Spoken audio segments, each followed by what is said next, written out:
Hello friends, myself Bhishma Thakkar. जेडबलई maths के अंदर आज हम स्ट्रेट लाइंस चैप्टर के थियरी टॉपिक से इस चैप्टर की स्टडी को स्टार्ट करेंगे। तो इस चैप्टर में बेसिकली हमें जो फर्स्ट टॉपिक पढ़ना है वो है क्वाड्रेंट।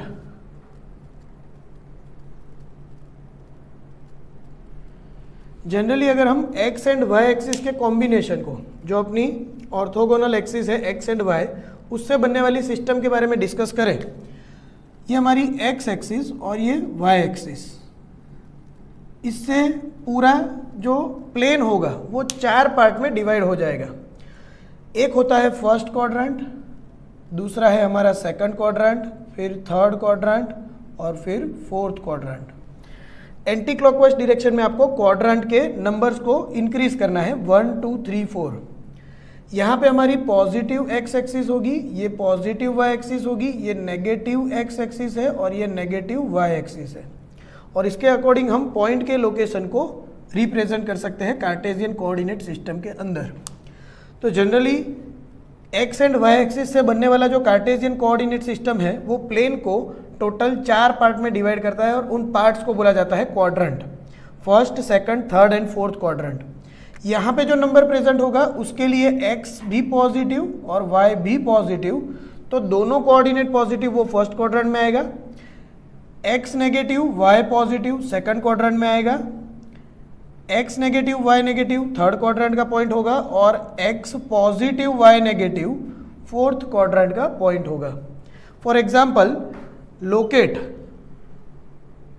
2,-3, अगर ऐसा लोकेट करना है किसी पॉइंट को तो हम एक कार्टेशियन कोऑर्डिनेट सिस्टम बनाएंगे और उसके अंदर ये एक्स एक्सिस, ये वाई एक्सिस, इनका इंटरसेक्शन पॉइंट होता है ओरिजिन।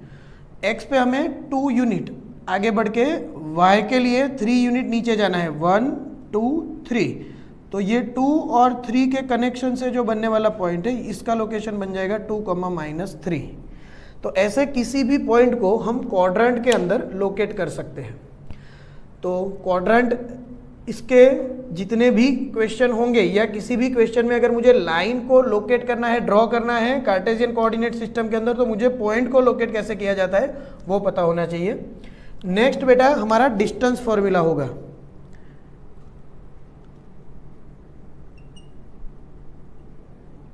क्या होता है डिस्टेंस फॉर्मूला? तो कार्टेशियन कोऑर्डिनेट सिस्टम के अंदर किसी भी दो पॉइंट को लोकेट कर ले और उनके बीच का जो डिस्टेंस है अगर वो मुझे मेजर करना है तो मुझे इस फॉर्मूला की जरूरत पड़ेगी। तो जनरली अगर ax1y1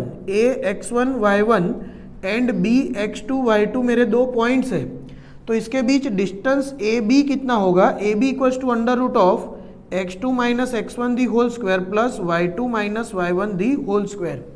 ये फॉर्मूला अप्लाई करके मैं किसी भी दो पॉइंट के बीच का डिस्टेंस कितना होगा वो मेजर कर सकता हूं। जनरली बेटा ये आया कहां से? तो कार्टेशियन कोऑर्डिनेट सिस्टम के अंदर सपोज ये वाला पॉइंट हमारा x1 y1 है और ये पॉइंट हमारा x2 y2 है, ये x2 y2 और ये पॉइंट है हमारा x1 y1। तो किसी भी पॉइंट में कोऑर्डिनेट का मतलब क्या होता है इस पे ध्यान दो। तो x1 जो है वो हमारा y एक्सिस से डिस्टेंस है, यानी कि हम अलोंग दी x एक्सिस अगर मूवमेंट करेंगे तो इतना x1 होगा और इतना हमारा y1 होगा। तो बेसिकली y एक्सिस से डिस्टेंस हमारा x कोऑर्डिनेट बन जाएगा और x एक्सिस से डिस्टेंस हमारा y कोऑर्डिनेट बन जाएगा। तो इसका मतलब ये बन गया कि इतना और इतना, ये ये y1 जितना है और ये x1 जितना। सिमिलरली इतना होगा x2 और ये पॉइंट का इतना कोऑर्डिनेट हमारा बन जाएगा y2। अब अगर मैं इनको थोड़ा एक्सपांड कर दूं तो यहाँ पे जो इंटरसेक्शन में बन रहा है, यहाँ से मैंने वर्टिकल मूवमेंट y1 जितनी की, उसके बाद मैं हॉरिजॉन्टल मूवमेंट कर रहा हूँ। वर्टिकल मूवमेंट बंद होने से इसका y कोऑर्डिनेट y1 ही रहेगा और इतनी हॉरिजॉन्टल मूवमेंट करने के बाद अब मैं हॉरिजॉन्टल मूवमेंट छोड़ के वर्टिकल कर रहा हूँ, यानी पूरे पे x कैसा हो जाएगा? कांस्टेंट, यानी ये बन जाएगा x2। तो ये पॉइंट हमारा x2, y1 बन गया। इसको अगर कनेक्ट कर दे तो हमारे पास यहाँ पे एक पाइथागोरस ट्रायंगल बनेगा, राइट एंगल ट्रायंगल बनेगा, जिसके अंदर हम पाइथागोरस रूल अप्लाई कर सकते हैं। तो बच्चों यहाँ पे अगर पाइथागोरस रूल अप्लाई कर दे तो ab² AB square plus BC square हमारा AC स्क्वायर के बराबर होगा। हमें यहाँ पे जो फाइंड करना है वो हमारा AC है, डिस्टेंस AC। तो AC square is equals to, अब यहाँ पे अगर आप देखोगे तो AB कितना होगा, तो AB हमारा टोटल y1 और ये पॉइंट के कोऑर्डिनेट अगर आप देखोगे तो x1 y1, तो y1 तो सेम ही लेवल पे है, तो x2 minus x1 the whole square होगा, x2 minus x1 the whole square, ये हमारा AB स्क्वायर बन गया। और वैसे ही अगर BC देखें तो इनके बीच का डिस्टेंस कितना होगा, x2 तो कॉमन ही है, तो ये y2 माइनस y1 जितना डिस्टेंस हुआ y2 माइनस y1, तो प्लस ये बन जाएगा y2 minus y1 the whole square. तो अगर यहाँ से स्क्वायर रूट ले ले तो distance AC is equals to under root of x2 minus x1 the whole square plus y2 minus y1 the whole square, which is your distance formula, जो यहाँ पे हमने लिखा हुआ है। आपको ये प्रूफ याद रखने की जरूरत नहीं है, आपको सिर्फ फॉर्मूला पता होना चाहिए कि कैसे दो पॉइंट के बीच का डिस्टेंस मेजर किया जा सकता है। एक चीज यहाँ पे नोट डाउन करना कि कोई भी पॉइंट के कोऑर्डिनेट को आप x1 y1 ले सकते हो और दूसरे पॉइंट को x2 y2 ले सकते हो। ऐसा कोई रूल नहीं है कि हमें किस पॉइंट को x1 y1 या x2 y2 सिलेक्ट करना है। एक आध एग्जाम्पल देखते हैं। For example, find distance between A23 and B4,5।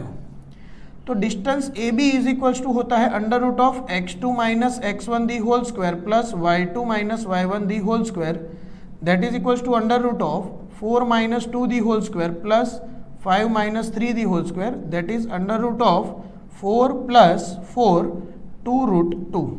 तो यहाँ से हमारा डिस्टेंस बन गया 2 रूट 2 यूनिट। तो किसी भी पॉइंट को हम x1 y1 लेट कर सकते हैं और किसी दूसरे को x2 y2, और फिर इस फॉर्मूला को यूज करके उनके बीच के डिस्टेंस को हम मेजर कर सकते हैं।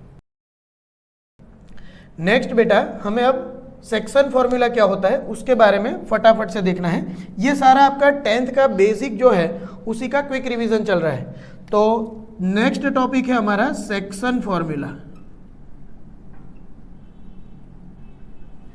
जनरली सेक्शन फॉर्मूला का मतलब ये होता है कि किसी भी दो पॉइंट को कनेक्ट करने वाली जो लाइन सेगमेंट होती है उसको किसी रेशियो में हमें अगर डिवाइड करना है तो हम सेक्शन फॉर्मूला को यूज करते हैं। फॉर एग्जांपल, सपोज मेरे पास एक लाइन सेगमेंट है AB और मुझे इसको किसी एक रेशियो 2:3, 4:5 ऐसे रेशियो में मुझे डिवाइड करना है।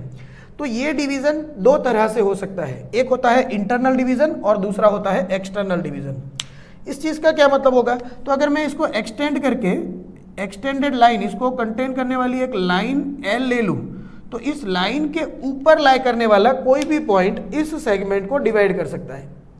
इस चीज पे ध्यान देना कि इस लाइन सेगमेंट को कंटेन करने वाली जो ये लाइन L है, इसके ऊपर लाई करने वाला कोई भी पॉइंट इस सेगमेंट को डिजायर्ड रेशियो में डिवाइड कर सकता है। अगर कोई पॉइंट इससे बाहर कहीं पे लोकेटेड है, जैसे कि पॉइंट C, तो C can not divide the line segment AB because C is located outside the line segment, therefore it cannot divide the segment AB। तो नेसेसरी कंडीशन यही होगी कि कोई भी पॉइंट अगर डिवाइड करना चाहता है या कोई डिवीजन पॉइंट होगा तो वो इसी सेगमेंट के ऊपर या उसको कंटेन करने वाले लाइन के ऊपर कहीं पे लाई करेगा। यहाँ पे एक पॉइंट सपोज हमने ले लिया P और यहाँ पे दूसरा एक पॉइंट Q ले लिया, या फिर यहाँ पे एक पॉइंट मैं ले रहा हूँ R। तो इस सिचुएशन में क्योंकि P पॉइंट AB के बीच लाई कर रहा है तो ऐसे डिवीजन को बोला जाता है इंटरनल डिवीजन। तो हम यहां पे लिख देंगे कि P divides segment AB internally, that is internal division, and Q and R divides segment AB externally, that is your external division. अब हम अगर डिवीजन कर रहे हैं तो कोई एक डिजायर्ड रेशियो में हमें इस सेगमेंट को डिवाइड करना होगा। तो ये जो कोई भी रेशियो है वो इंटरनल डिवीजन के लिए पॉजिटिव होगा। इसके लिए अगर रेशियो देखोगे तो वो पॉजिटिव होगा और इस सिचुएशन में रेशियो नेगेटिव होगा। क्या मतलब है इस चीज का, तो यूनिवर्सली हम सब ने एक्सेप्ट किया हुआ है कि अगर कोई पॉइंट सेगमेंट के अंदर रह के उस सेगमेंट को अगर डिवाइड कर रहा है तो ऐसे रेशियो को या ऐसे डिवीजन के से मिलने वाले रेशियो को हम पॉजिटिव कंसीडर करेंगे। और अगर कोई पॉइंट आउटसाइड रह के सेगमेंट के बाहर रह के उस लाइन के ऊपर लाई कर रहा है और लाइन सेगमेंट को डिवाइड भी कर रहा है तो उस सिचुएशन में मिलने वाला जो रेशियो होगा वो ऑलवेज कैसा होगा, नेगेटिव। अब ये सब मिलता कैसे है तो उसके बारे में सबसे पहले हमें कुछ नोटेशंस याद रखने होंगे। फर्स्ट होता है स्टार्ट पॉइंट या स्टार्टिंग पॉइंट।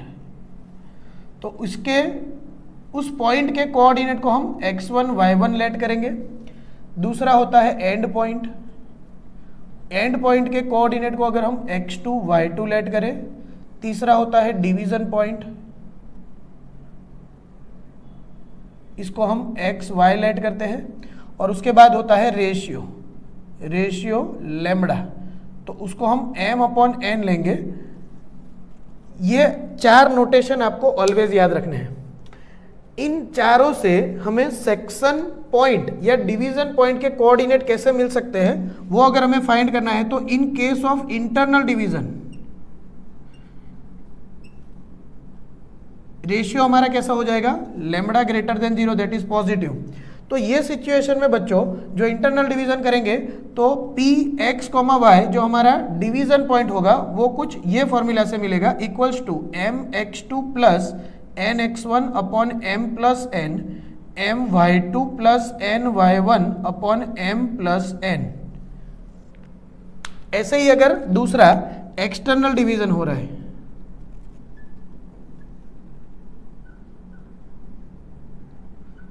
तो उस सिचुएशन में लैम्बडा की वैल्यू लेस देन 0 हो जाएगी, that is m/n is less than 0। तो इस सिचुएशन में हमारे सेक्शन पॉइंट को फाइंड करने की फॉर्मूला pxy, सिंपली इसमें जहां पे भी प्लस है वहां पे नेगेटिव साइन लिखनी है। तो mx2 minus nx1 upon m minus n, my2 minus ny1 upon m minus n बनेगी। तो ये फॉर्मूला अगर आपने याद रखा है और इतनी नोटेशंस आप जानते हो तो आप किसी भी पॉइंट को या किसी भी पॉइंट से इस सेगमेंट दिए हुए पॉइंट को कनेक्ट करने वाले सेगमेंट का रेशियो या डिवीजन पॉइंट को आप इजीली फाइंड कर सकते हो। अब जब ये डिवीजन रेशियो की बात है कि सपोज मुझे डिवीजन रेशियो कैसे फाइंड करना है तो लैम्बडा बनेगा कैसे, लैम्बडा ऑलवेज एक रूल से बनता है। रूल क्या होगा, तो जो डिवीजन पॉइंट है, जैसे कि मैं इंटरनल डिवीजन की यहाँ पे बात करूँ तो ये जो P पॉइंट है वो सेगमेंट AB को इंटरनली डिवाइड कर रहा है। तो जो डिवीजन पॉइंट होगा वो न्यूमेरेटर एंड डिनोमिनेटर दोनों में प्रेजेंट होगा। तो उसको ऊपर नीचे दोनों जगह पे लिख दो। स्टार्टिंग पॉइंट हमने जो भी लिया होगा, जैसे यहाँ पे फॉर एग्जांपल A, तो A हमारा न्यूमेरेटर में प्रेजेंट होगा और जो हमारा एंड पॉइंट है वो डिनोमिनेटर में प्रेजेंट होगा। इक्वल टू सपोज 3:4 लिखा है तो इसका मतलब ये होगा कि टोटल लेंथ AB का 3/7 पोर्शन किसके पास है, AP के पास, और 4/7 पोर्शन किसके पास है, PB के पास।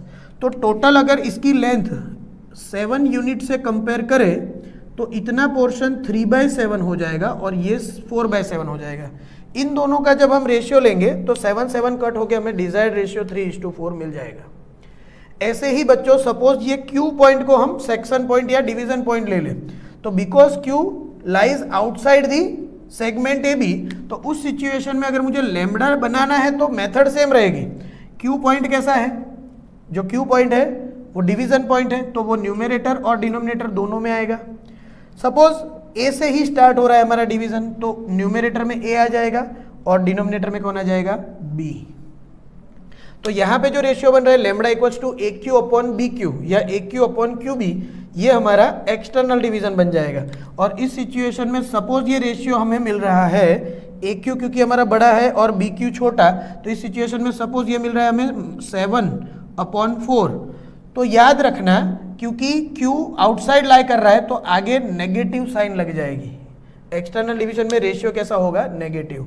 सपोज AQ की लेंथ 7 जितनी है और BQ 4 जितना है तो रेशियो हमारा 7:4 बनेगा, लेकिन आगे एक्सटर्नल डिवीजन के कारण नेगेटिव की साइन लग जाएगी। तो ऐसे आप किसी भी पॉइंट से जो सेगमेंट बन रहा है उनका डिवीजन रेशियो फाइंड कर सकते हो। इसको एक आध एग्जांपल लेके हम डिटेल में आगे डिस्कस करते हैं। तो बेटा सपोज हमारे पास ये वाला क्वेश्चन है, इफ A23, यहाँ पे जो दिया है A23, ये x1 y1 होगा start point, and B 7,11 x2 y2 are the given points, then find a point P which divides. तो जो सेक्शन पॉइंट होता है P, उसको हम ले लेते हैं x y, the segment AB in the ratio 3:4 internally and externally.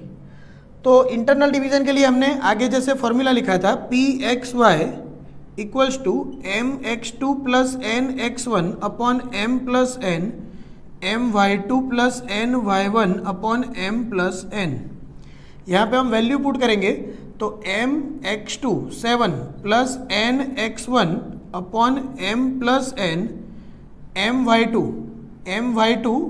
यानी 11 plus NY1 N into 3 upon M plus N। साथ में हमारा रेशियो दिया हुआ है 3:4, यानी M अपॉन N की वैल्यू 3/4 है।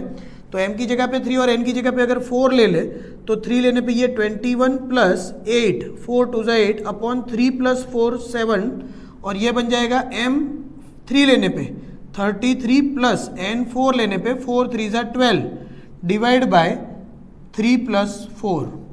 तो यहाँ पे हमारा पॉइंट बन रहा है 29 डिवाइड बाय 7, 45 डिवाइड बाय 7। ये हमारा डिवीजन पॉइंट PXY बन गया। जैसा हमने आगे डिस्कस किया, ये हमारा इंटरनल डिवीजन है।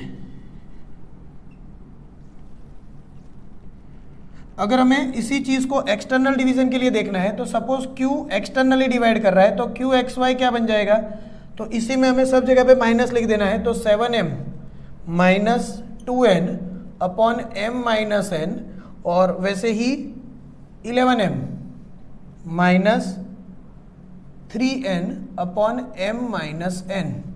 तो M की जगह पे 3 और N की जगह पे 4 लेने पे ये बन जाएगा 21 माइनस 8 अपॉन 3 माइनस 4, और बाजू में आ जाएगा 33 माइनस 12 अपॉन 3 माइनस 4।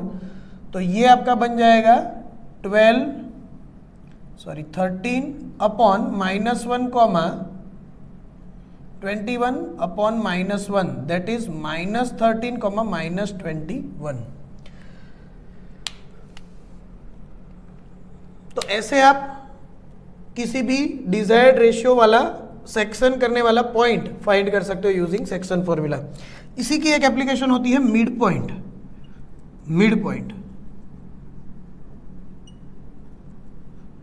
अब हमें किसी क्वेश्चन के अंदर दिए हुए लाइन सेगमेंट का मिड पॉइंट फाइंड करने की रिक्वायरमेंट होती है। तो मिड पॉइंट का एक्चुअल मीनिंग क्या है, तो सपोज ये A है और ये B हमारे एंड पॉइंट्स है, इसका x1 y1 कोऑर्डिनेट है, ये x2 y2 कोऑर्डिनेट है। तो ऐसी सिचुएशन में एक ऐसा पॉइंट जो इसके मिडल में लाई करे, यानी कि इसको इक्वल 2 पार्ट में डिवाइड कर दे। सपोज ये हमारा सेक्शन पॉइंट xy है, तो इस सिचुएशन में जो रेशियो बनेगा वो 1:1 बनेगा, यानी कि इस फॉर्मूला के अंदर m एंड n की वैल्यू क्या बन जाएगी, 1। तो ऐसी सिचुएशन में रेशियो हमारा m अपॉन n अगर 1:1 बन जाए, तो m एंड n की वैल्यू अगर हम यहाँ पे 1 1 पुट कर दे तो PXY बनेगा x1 plus x2 by 2 y1 plus y2 divide by 2। ये फॉर्मूला को बोला जाता है मिड पॉइंट फॉर्मूला। इसको यूज करके आप किसी भी सेगमेंट के मिड पॉइंट को फाइंड कर सकते हो। अब इसी के एक एग्जाम्पल को या एक क्वेश्चन से इसको अगर समझे, तो if A 2,4 B 6,10 and C 10,16 are the mid point of sides PQ, QR and PR respectively, then find the coordinates of vertices PQR। ये क्वेश्चन में बेसिकली बेटा दिया क्या है, तो एक ट्रायंगल PQR है, ये PQR है, और इन्हीं के mid point PQ, QR and PR के मिड पॉइंट हमें दे दिए गए हैं A, B, C। तो ए के कोऑर्डिनेट है 2 4, ये है 2 4, फिर बी का कोऑर्डिनेट हमें दिया है 6 10 और सी का कोऑर्डिनेट दिया हुआ है हमें 10 16। तो सपोज हम लेट कर ले कि इसके कोऑर्डिनेट है x1 y1, ये सपोज x2 y2 है और ये वाला x3 y3। तो मिड पॉइंट फॉर्मूला से हमें पता चलता है कि x1 प्लस x2 बाई 2, तो here x1 plus x2 divide by 2 ये किसके बराबर होगा, 2 के बराबर, and y1 plus y2 divide by 2 किसके बराबर होगा, 4 के बराबर। तो यहाँ से x1 प्लस x2 हमारा 4 बन जाएगा, y1 प्लस y2 हमारा 8 बनेगा, रिजल्ट नंबर 1। ऐसे ही मिड पॉइंट फॉर्मूला हम QR के लिए यूज करें तो 6, 10 b 6, 10 equal to x2 plus x3 by 2 and y2 plus y3 divide by 2 बनेगा। यानी कि यहाँ से x2 प्लस x3 की value 6 2 12 and y2 plus y3 की वैल्यू हमें 10 2 20 मिलेगी। हमारा रिजल्ट नंबर ये 2 है।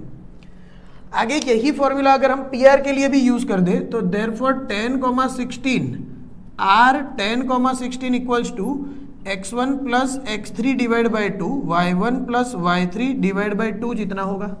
यानी कि यहाँ से x1 प्लस x3 की value 20 and y1 plus y3 की वैल्यू 16 2 32 जितनी होगी। ये हमारा रिजल्ट नंबर 3 बनेगा। अब हमें ये 3 इक्वेशन और 3 अननोन इनको सॉल्व करना है। 3 यानी ये 3 2 6 जितने इक्वेशन बन गए और 6 वेरिएबल है, तो यहाँ से इजीली हो सकता है। जैसे अगर मैं तीनों को ऐड कर दूँ, ऐड 1 2 एंड 3, तो लेफ्ट हैंड साइड पे क्या होगा, x1 दो बार आएगा, x2 दो बार, यानी कि 2 times x1 plus x2 plus x3, और ये समेशन हमारा 36 जितना होगा। तो इसका मतलब x1 plus x2 plus x3 की वैल्यू 36 बाई 2 यानी 18 जितनी होगी। सिमिलर वे में अगर यहाँ पे देखें तो 2 into bracket y1 plus y2 plus y3 की वैल्यू टोटल 60 के जितनी होगी। तो y1 plus y2 plus y3 हमारा 30 बन जाएगा। अब तो आसान रहा, x1 x2 की वैल्यू, x1 प्लस x2 की वैल्यू यहाँ पे पुट करोगे 4, तो x3 हमें क्या मिल जाएगा, तो 4 प्लस x3 इक्वल्स टू 18, तो x3 की वैल्यू 14 बन जाएगी। और सिमिलरली अगर मैं y1 प्लस y2 की वैल्यू यहाँ से 8 पुट कर दूँ तो 8 प्लस y3 इक्वल्स टू 30, यानी कि y3 की वैल्यू हमें 22 मिलेगी। तो एक कोऑर्डिनेट x3 y3 जो था, x3 y3, अब वो हमें मिल गया 14, 22। ऐसे ही अगर मैं x2 एंड x3 की वैल्यू 12 यहाँ पे पुट कर दूँ तो मुझे x1 की वैल्यू 8 मिल जाएगी, सॉरी 6 मिल जाएगी, और वैसे ही y1 की वैल्यू मैं y2 प्लस y3 को 20 रख दूँ तो 10 मिल जाएगी। तो दूसरा हमारा x1 y1 कोऑर्डिनेट बन गया 6, 10। ऐसे ही बेटा x1 एंड x3 को 20 रख दे, x1 एंड x3 को 20 रख दे तो मुझे x2 मिल जाएगा -2, और सिमिलर वे में y1 प्लस y3 को 32 रख दे तो y2 भी मिल जाएगा -2, यानी कि ये पॉइंट के कोऑर्डिनेट बन जाएंगे -2, -2। तो हमें एक ट्रायंगल के 3 साइड्स के मिड पॉइंट दिए थे और हमें उसके एंड पॉइंट्स के यानी वर्टाइसिस के कोऑर्डिनेट फाइंड करने थे। तो यूजिंग मिड पॉइंट फार्मूला हम ऐसे इसको फाइंड कर सकते हैं। तो आई होप आप लोगों को मिड पॉइंट फार्मूला और सेक्शन फार्मूला के बारे में क्लियर पता चल गया होगा। आगे जो अब हमें देखना है वो है हमारा एरिया ऑफ ट्रायंगल टॉपिक। तो नेक्स्ट हम एरिया ऑफ ट्रायंगल के बारे में डिस्कशन को कंटिन्यू करते हैं।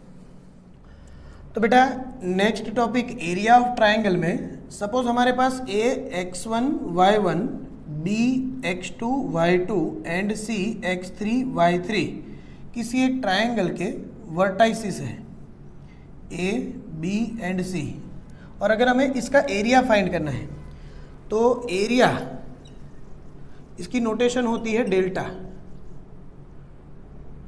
या तो हम इसको डेल्टा से रिप्रेजेंट कर सकते हैं या फिर मैं area of triangle A B C ऐसे भी मेंशन कर सकता हूँ, या फिर इसको अगर लिखना है तो ऐसे स्क्वायर ब्रैकेट के अंदर अगर मैं ट्रायंगल ए बी सी ऐसा मेंशन कर दूँ तो भी इसका मतलब होता है एरिया। तो एरिया फाइंड करने की एक फॉर्मूला हम जानते हैं, हेरॉन्स फार्मूला, और वो होती है under root of s minus a s minus b s minus c. A की ऑपोजिट साइड का मेजरमेंट ए होता है, बी की ऑपोजिट साइड का बी और सी की ऑपोजिट साइड का सी। तो अगर मुझे तीनों वर्टाइसिस पता है तो मैं साइड्स के मेजरमेंट निकाल सकता हूँ ABC की वैल्यू। S हमारा होता है half perimeter, that is A plus B plus C divide by 2, जो पेरीमीटर होता है उसका हाफ। तो एक ये वाली फॉर्मूला को यूज करके मैं ट्राइंगल का एरिया निकाल सकता हूँ, या फिर इनके वर्टाइसिस जो x1 y1 x2 y2 x3 y3 दिए हैं, इनको यूज करके अगर मैं एरिया की फॉर्मूला बना दूं तो वो होगी 1/2 into mod of x1 into y2 minus y3 plus x2 into y3 minus y1 plus x3 into y1 minus y2। यहाँ पे बेटा आपको y1, y2 एंड y3 को ऐसे साइक्लिक ऑर्डर में यूज करना है। जब हमने x1 लिया है x1, तो y1 के आगे साइक्लिक ऑर्डर को ले जाओ, यानी कि y2 माइनस y3 होगा। फिर हमने जब x2 लिया है तो x2 है तो x2 के आगे यानी y2 के आगे आप साइक्लिक ऑर्डर देखो तो y3 माइनस y1, और जब हमने x3 लिया है तो y3 के आगे y1 माइनस y2। इस फॉर्मूला को यूज करके मैं ट्राइंगल, दिए हुए ट्राइंगल के एरिया को इजीली फाइंड कर सकता हूँ।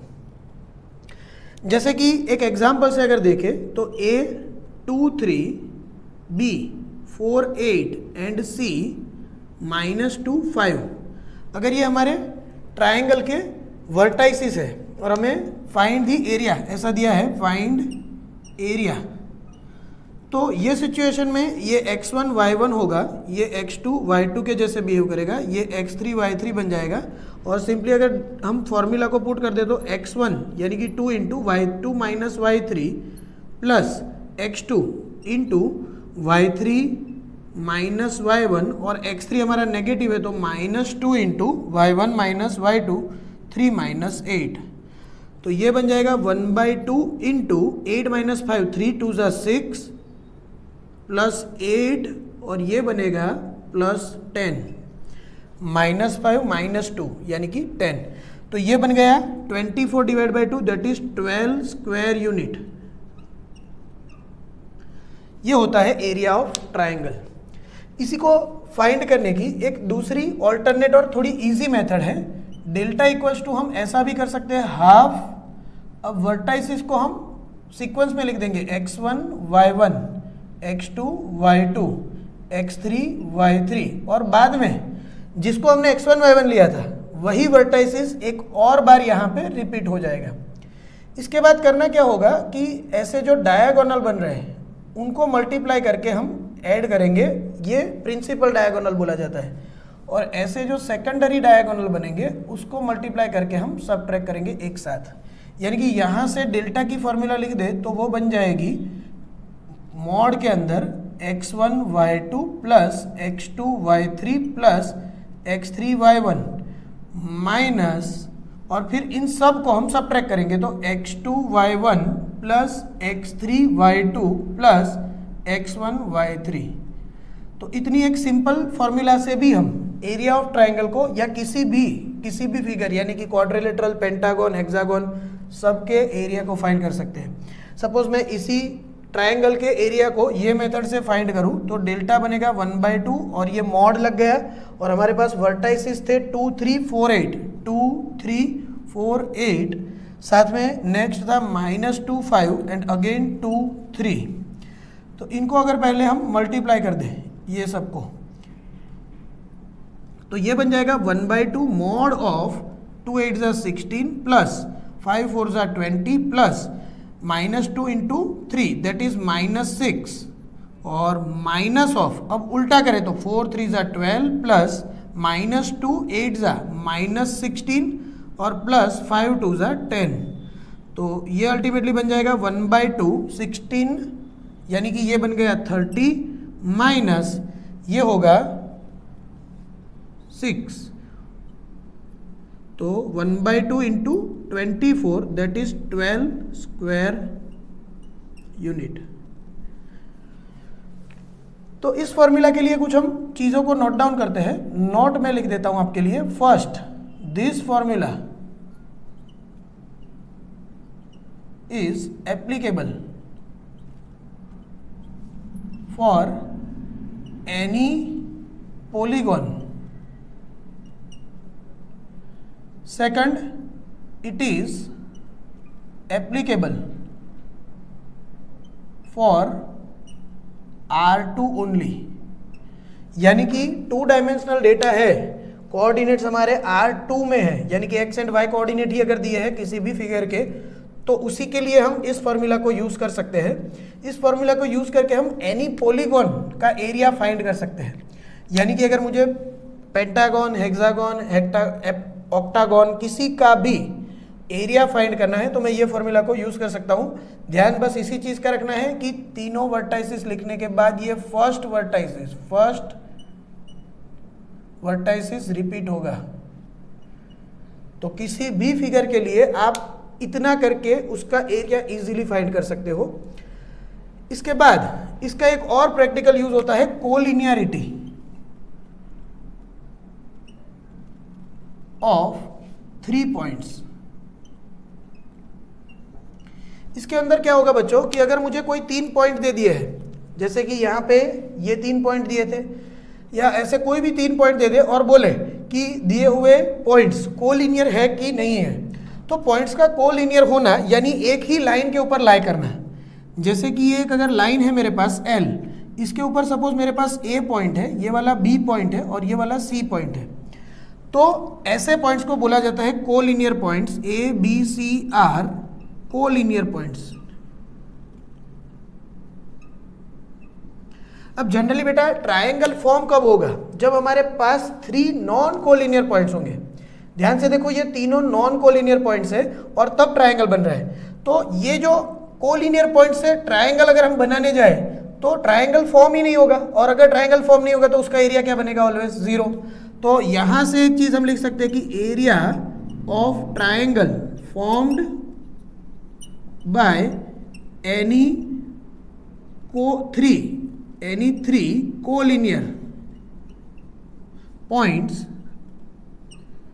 Is always 0।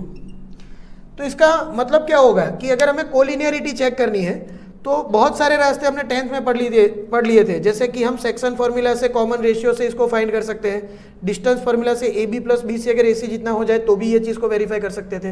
वैसे ही हम एरिया ऑफ ट्रायंगल के कॉन्सेप्ट को यूज करके अगर दिए हुए 3 पॉइंट से बनने वाले ट्रायंगल का एरिया मेजर करें और अगर उसका आंसर 0 आ जाए तो हमारा कंक्लूजन यही रहेगा कि तीनों पॉइंट्स कैसे हैं? कोलिनियर।